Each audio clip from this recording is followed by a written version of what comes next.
போன ஆடியோ லான்ச்சும் எல்லாத்தையும் போன லான்ச்சும் சூரி இதே வேலையை தான் பார்த்தான். அவன் எல்லாத்தையும் பேசி முடிச்சிருவான் சார். ஏன்னா ரெண்டு பேருக்கு தெரிஞ்ச சம்பவம் ஒன்று தான் இருக்கும். அவன் எல்லாத்தையும் சொல்லி முடிச்சிருவான். இப்போ நான் சொன்னேன்னா என்னத்தை சொல்கிறேன்னு தெரியும். நானும் யோசிச்சே இருக்கேன், எதாவது விட்டு வைப்பான்னு பார்த்தா கடைசி ராஜா சார் வீட்டில் சந்திச்சது வரைக்கும் எல்லாத்தையும் சொல்லி முடிச்சிட்டேன். எனக்கு என்ன சொல்கிறதுனே தெரியல. சரி, நான் எடுத்துகிட்டு சூரியவே புகழ்ந்துடுறேன். என்ன ஓகே, இந்த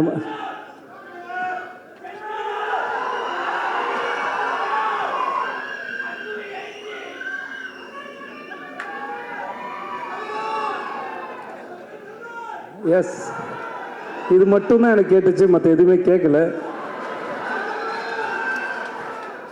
கூட்டத்துலேருந்து கத்தும்போது ரொம்ப சுலபமாக ஈஸியாக இருக்கு, ஆனால் கேட்குறது தான் புரிய மாட்டேங்குது. இருந்தாலும் இருங்க, ஒரு ஃப்ளோவில் போகிறேன்.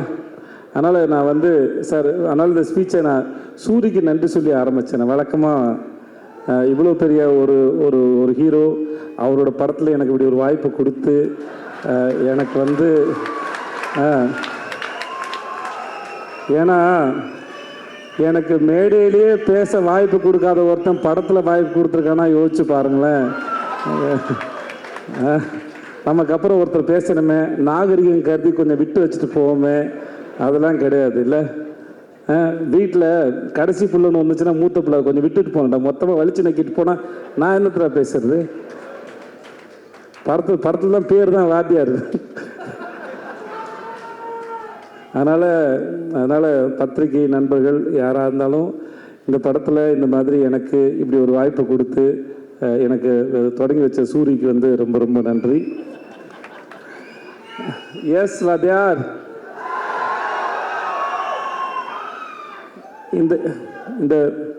இந்த படத்தில் ஏற்பட்ட அனுபவம் மிக பிரம்மாண்டம். நான் இந்த அழகான கோலத்தை எந்த புள்ளியை எங்கே வச்சு தொடங்குறதுன்னு எனக்கு தெரியல, முடிஞ்ச அளவுக்கு தொடங்குறேன்.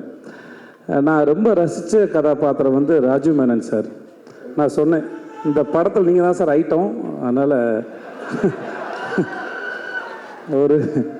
ஒரு படத்துக்கு ஒரு கவர்ச்சின்னு ஒன்று இருக்குல்ல. நம்ம ஊரில் சின்ன வயசில் படம் பார்க்க போகும்போது, சின்ன வயசில் போது ஒரு 6 மாதம் முன்னாடி சொல்கிறேன் நான், படம் பார்க்க போகும்போது இன்டர்வலுக்கு அப்புறம் கடைசி ரீலில் என்னென்ன வரப்போகுது, சண்டை காட்சி இருக்கும், ஒரு ஐட்டம் சாங்கெலாம் இருக்கும், அதெல்லாம் கொஞ்சம் விறுவிறுப்பாக இருக்கும். அந்த மாதிரி இந்த படத்தில் ராஜீவ் மேனன் சார் அவர் நடித்தது ரொம்ப பிரமாதம்.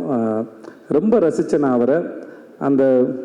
அந்த கேரக்டரு அவர் இயல்பாக இருந்தது, யோசித்தது பல வகையில். படம் பார்க்கும்போது கண்டிப்பாக உங்களுக்கும் அது அவ்வளோ ரசிக்கும்படியாக இருக்கும். நான் அதை அவர்கிட்ட ஃபோன் பண்ணியே சொன்னேன், நான் இங்கே சொல்லலை, முன்னாடி சொன்னேன்.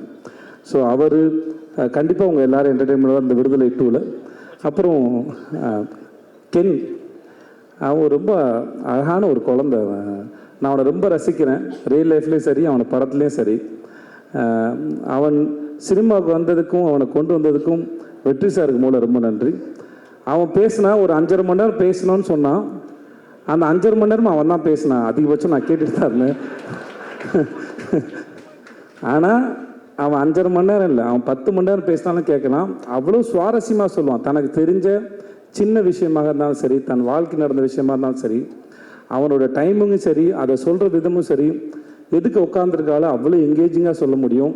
நான் பல முறை அவனை திட்டியிருக்கேன், ஏன்டா அசுரனுக்கு அப்புறம் இவ்வளோ பெரிய கேப்பு கொடுத்த அப்படின்னு. ஏன்னா அவனை ஸ்க்ரீனில் பார்க்குற சரி, அந்த ஒரு சண்டை காட்சி அப்போ அவனுக்கு ரிப்பெல்லாம் உடஞ்சிச்சு. அதெல்லாம் பொருட்படுத்தாமல் அவன் இருந்து அதை சூப்பராக பண்ண ரொம்ப இன்டென்ஸான ஒரு ஆக்டரு. அவன் மிகப்பெரிய விஷயங்களை பண்ணுவான்னு எனக்கு முழுசாக நம்பி இருக்கிறது. வாழ்த்துக்கள்ரா அவனுக்கு. ரொம்ப சுவாரஸ்யமான ஒரு ஆள். சேத்தன் சார், உங்களுக்கு வாழ்த்த வயதில்லை சார், வணங்குறேன் சார். நான் இன்னைக்கு விடுதலை 2ல் பார்க்கும்போது சரி, சேத்தன் சார் இந்த படத்தோட ஒருத்தர் ஒரு ரூமில் உட்காந்துக்கிட்டு ஆப்ரேட் பண்ணுற வில்லன்னா கூடிய இருக்கிற மிகப்பெரிய வில்லன் சேத்தன் சார். அவர் அவர் இங்கே பார்த்த முகமாகவே இருக்க மாட்டார். நீங்கள் ஃபஸ்ட் பார்ட்டில் பார்த்த விட செகண்ட் ஹாஃபில் செகண்ட் பார்ட்டில் அவரோட போர்ஷனை அவர் அவ்வளோ கிளியராக அவர் என்ன நினைக்கிறாரோ அது வார்த்தைகளோ சப்டைட்டிலோ எதுவுமே இல்லாமல் நமக்கு அப்படியே கடத்திடுறாரு.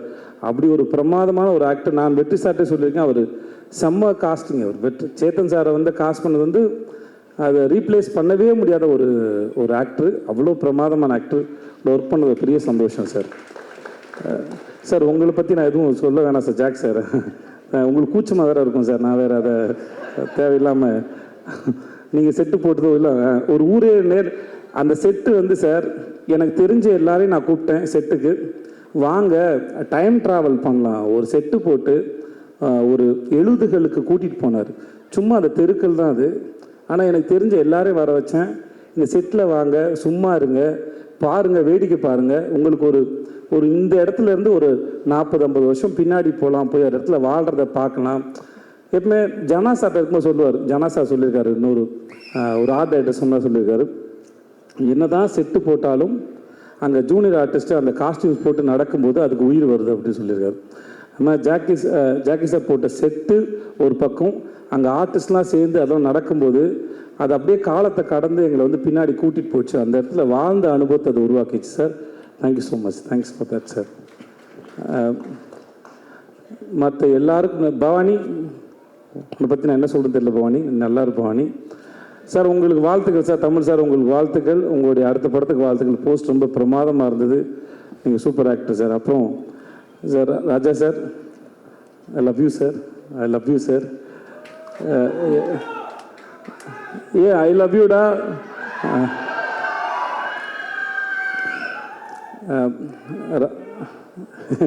ஐ டு மிஸ் யூ. இன்னும் காதலும் அன்பும் சார்ந்து எத்தனை வார்த்தைகள் உண்டோ அத்தனை வார்த்தையும் உனக்கு பரிசீலிக்கிறேன். நன்றி. ஐ லவ் யூ. டே சார் ஒரு நிமிஷம், கொஞ்சம் கேப்பு கொடுங்க சார். ராஜா சார் இருக்கிற காலத்தில் அவருடைய இசையை ரசிக்கிறதே நான் பெரும் தவம் இருந்து வாங்கி வந்த வரமான்னு நினைக்கிறேன்.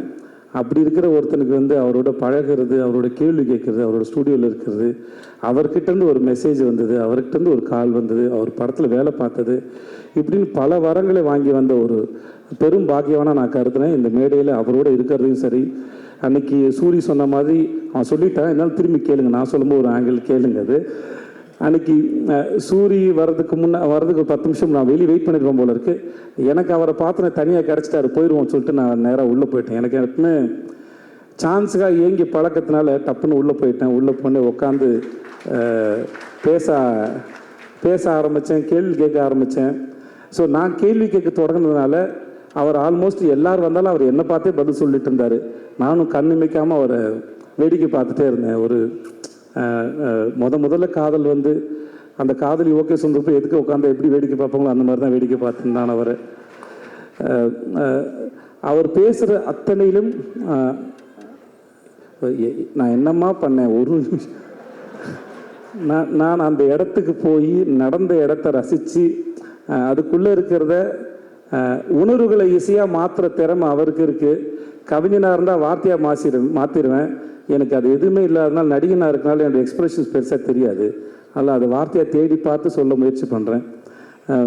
அந்த அந்த அந்த அந்த நிமிடங்களையும் அந்த நொடிகளையும் முடிந்த அளவுக்கு அதை எலாபரேட் பண்ணி அந்த நொடிகளை நான் ரசித்தேன். அப்படி ஒரு பேரானந்தம் கொடுத்த ராஜா சாருக்கு ரொம்ப ரொம்ப ரொம்ப ரொம்ப நன்றி சார். ரொம்ப நன்றி சார். அவருடைய இசை மட்டும் இல்லாமல் அவருடைய பேச்சுக்கள் மூலமாகவும் நான் நிறையா கற்றுக்கிறேன், புரிஞ்சுக்கிறேன், வாழ்க்கை இன்னும் புரிஞ்சுக்க ட்ரை பண்ணுறேன். அந்த பாடங்களுக்கு ரொம்ப நன்றி.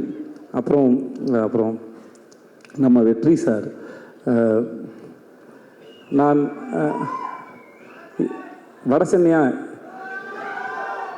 வடசென்னை பாட்டு வரட்டும், வந்த விடுதலை பாட்டு பற்றி ஃபஸ்ட்டு பேசுவோம்.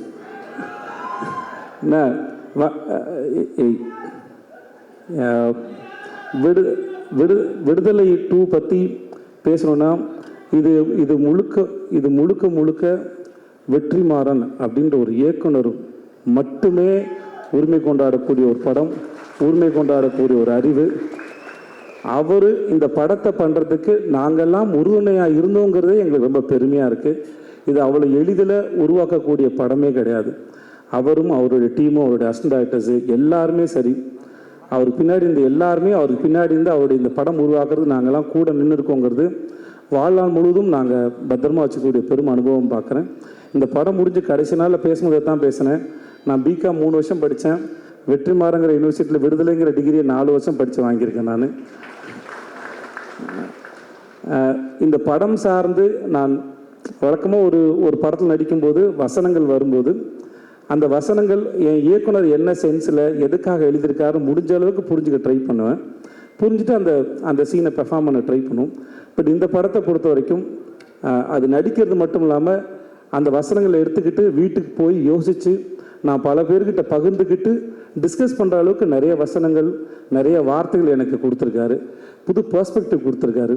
நிறைய படிச்சிருக்கேன், நிறைய கற்றுக் கொடுத்துருக்காரு. இந்த இந்த படத்தோட வாத்தியார் நான் பலமுறை சொல்கிறேன், இந்த படத்தின் வாத்தியார் வெற்றிமாறன். அந்த வாத்தியாரிடம் பயின்ற மாணவனாக நான் நான் நான் கற்றுக்கிட்டதும் நான் கற்றதும் பெற்றதும் மிகப்பெரியது, அளப்பெரியது. அந்த அனுபவத்தை கொடுத்த வெற்றி சாருக்கும் அவருடைய டீமுக்கும் ரொம்ப ரொம்ப நன்றி. என்னுடைய தயாரிப்பாளர் லெட்டட் குமார் சாருக்கு என்ன வேணாலும் சரி அது கூட நின்று இப்போ வரைக்கும் ஒரு நாள் கூட அவர் நான் சோர்ந்து போய் பார்த்ததில்லை. இந்த படத்தை பற்றி எங்கள் எல்லாத்தையும் விட ரொம்ப அழகாக பெருமையாகவும் தன்னுடைய கிரீடமாக சுமந்துட்டே இருக்கிற லெட்டட் குமார் இந்த உங்களுடைய இந்த மனசுக்கும் இந்த நம்பிக்கைக்கும் ரொம்ப ரொம்ப நன்றி சார். வேறு யாரையா விட்டுருந்தா மன்னிச்சுக்கோங்க. பட் உங்கள் எல்லாருக்கும் ரொம்ப ரொம்ப நன்றி. ஐ லவ் யூ.